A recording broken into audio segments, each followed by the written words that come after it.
This was a perfect day for Joao. As sunset drew near, though, both Joao and his best friend knew that while the rainforest they were in was beautiful during the day, at night it could become quite hazardous with the animals that come out at night, and so they knew they needed to leave.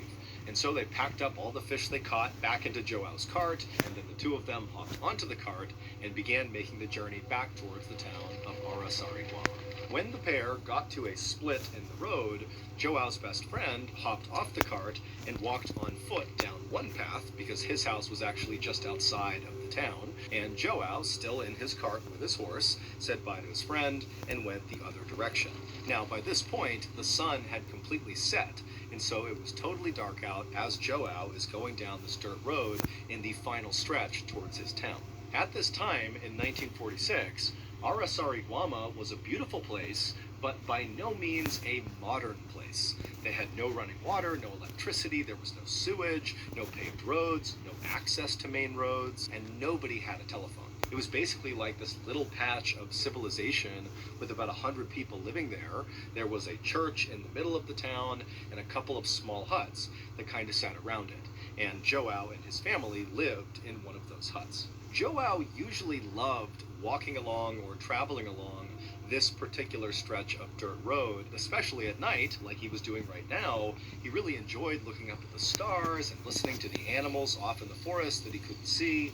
But this night, Joao just had a bad feeling as he was making this final approach towards his town. Now remember, there's almost no one in the town. They're all at this festival, so it's kind of like a ghost town in the middle of a forest. But Joao, as he's going down this dirt road and he can see the church up ahead, he's a couple hundred feet away, he began getting this very unnerving sense that he was being watched. And so Joao, as he's in his cart, began looking into the trees and all around him, wondering if maybe an animal or a person was nearby, but there was no one.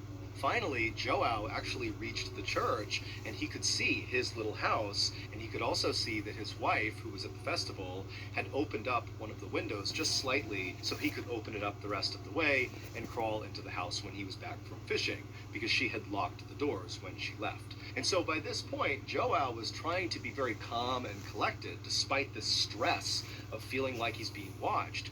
But when he saw that window and he saw how close he was to his house, he basically just had the horse sprint the rest of the way to his home. He just wanted to get off the streets. And so finally, Joao, he reaches his house, he crawls in through the window, he shuts it behind him, and immediately Joao expected to feel totally relieved that he was now behind locked and closed doors and windows.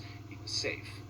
But despite being inside of his home, he still had this sense that there was someone or something around him that was watching him. Joao, like many other residents of this village, was fairly superstitious. There was an old abandoned mine that was near the town, and Joao and his peers had grown up hearing stories about some monster that lived in the mine that would come out at night and roam the forest. And older people in this village would talk about this ancient serpent called Boitata that would come out at night, and it would appear in a burst of fire. And so Joao, he's thinking about the mine and these demons and ghosts that roam in the forest, and he's all alone because everyone's at this festival, and he doesn't feel safe inside of his house, and so he's really starting to panic. And it's at this moment that he suddenly feels this sense that whatever or whoever has been watching him is right out his window to his left. And so Joao, as he's turning to look out the window, he's anticipating seeing a person out there,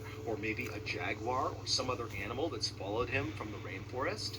But when Joao turns and looks out the window into the dark night, what he sees right outside of his property was so terrifying that for a second Joao couldn't even breathe. And he just stood there staring at this thing, and then he tried to put his hands up to protect himself, but it was already too late. If you've made it this far into today's story, then I think it's safe to assume that you enjoy my style of storytelling, which boils down to true, strange, dark, and mysterious tales with a big plot twist or reveal at the end. And if I'm right in thinking that, then I have a surprise for you. In addition to the hundreds of stories you can listen to right here on this YouTube channel, you can also find over 100 other stories on our podcast, many of which are not on YouTube. They are exclusive to the podcast.